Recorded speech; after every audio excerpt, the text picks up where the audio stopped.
حضرت ابن عباس رضی اللہ تعالیٰ عنہ فرماتے ہیں کہ قارون حضرت موسیٰ علیہ السلام کی برادری سے تھا۔ ان کا چچا زاد بھائی تھا، دنیاوی علوم میں بہت ترقی کی تھی اور حضرت موسیٰ علیہ السلام پر حسد کیا کرتا تھا۔ حضرت موسیٰ علیہ السلام سے جلتا تھا۔ حضرت موسیٰ علیہ السلام نے اس سے فرمایا کہ اللہ جل شانہ نے مجھے تم سے زکوٰۃ وصول کرنے کا حکم دیا ہے۔ اس نے زکوٰۃ دینے سے انکار کر دیا اور لوگوں سے کہنے لگا کہ موسیٰ اس نام سے تمہارے مالوں کو کھانا چاہتا ہے۔ اس نے نماز کا حکم کیا، تم نے برداشت کیا۔ اس نے اور احکامات جاری کیے جن کو تم برداشت کر رہے۔ اب وہ تمہیں زکوٰۃ کا حکم دیتا ہے، اس کو بھی برداشت کرو۔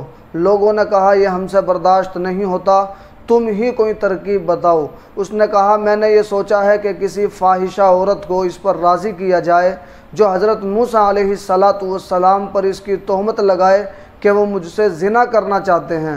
لوگوں نے ایک فاحشہ عورت کو بہت کچھ انعام کا وعدہ کر کے اس پر راضی کر لیا کہ وہ حضرت موسیٰ علیہ السلام پر یہ الزام لگائے۔ اس کے راضی ہونے پر قارون حضرت موسیٰ علیہ السلام کے پاس گیا اور ان سے کہا کہ اللہ تبارک و تعالیٰ نے جو احکام آپ کو دیے ہیں وہ بنی اسرائیل کو سب کو جمع کر کے سنا دیجئے۔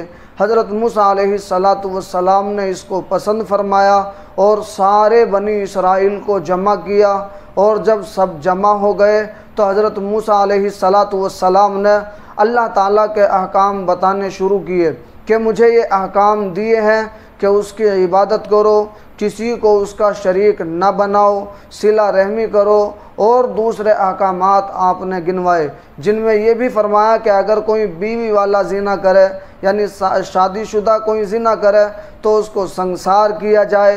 اس پر لوگوں نے کہا اور اگر آپ خود زنا کریں؟ حضرت موسیٰ علیہ السلام نے فرمایا اگر میں زنا کروں تو مجھے بھی سنسار کیا جائے، مجھے بھی پتھر مار مار کر ہلاک کر دیا جائے۔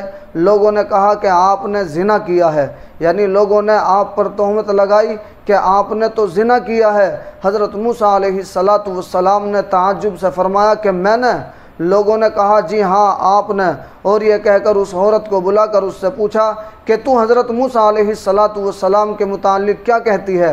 حضرت موسیٰ علیہ السلام نے بھی اس کو قسم دے کر فرمایا کہ تو کیا کہتی ہے، یعنی حضرت موسیٰ علیہ السلام نے اس کو قسم دی اور یہ کہا کہ تو سچ سچ بتا، تو کیا کہتی ہے، یعنی اللہ کو حاضر اور ناظر جان کر یہ بتا کہ تو میرے متعلق کیا کہتی ہے۔ اس عورت نے کہا کہ جب آپ قسم دیتے ہیں، اللہ تبارک و تعالیٰ کا حوالہ دیتے ہیں، تو بات یہ ہے کہ ان لوگوں نے مجھ سے اتنے انعام کا وعدہ کیا ہے کہ میں آپ پر الزام لگاؤں۔ آپ اس الزام سے بالکل بری الذمہ ہے، آپ بالکل بری ہے۔ یہ سن کر حضرت موسیٰ علیہ السلام روتے ہوئے سجدے میں گر گئے، اور اللہ جل شانہ کی طرف سے سجدے ہی میں یہ وحی آئی کہ رونے کی کیا بات ہے، تمہیں ان لوگوں کو سزا دینے کے لیے ہم نے زمین پر تسلط دے دیا، یعنی ہم نے آپ کو زمین کے اوپر مکمل اختیار دے دیا، تم جو چاہو ان کے متعلق زمین کو حکم فرماؤ۔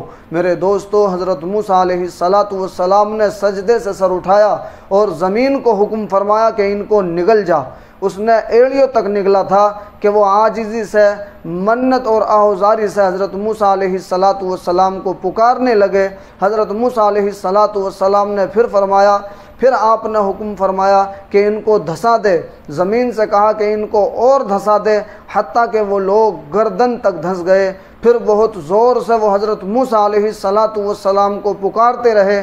حضرت موسیٰ علیہ السلام نے پھر زمین کو یہی فرمایا کہ ان کو لے لے، ان کو دھسا دے، وہ سب کو نگل گئی۔ اس پر اللہ جل شانہ کی طرف سے حضرت موسیٰ علیہ السلام پر یہ وحی آئی کہ وہ تمہیں پکارتے رہے اور تم سے عاجزی کرتے رہے۔ میری عزت کی قسم، اگر وہ مجھے پکارتے اور مجھ سے دعا کرتے تو میں ان کی دعا کو قبول کر لیتا۔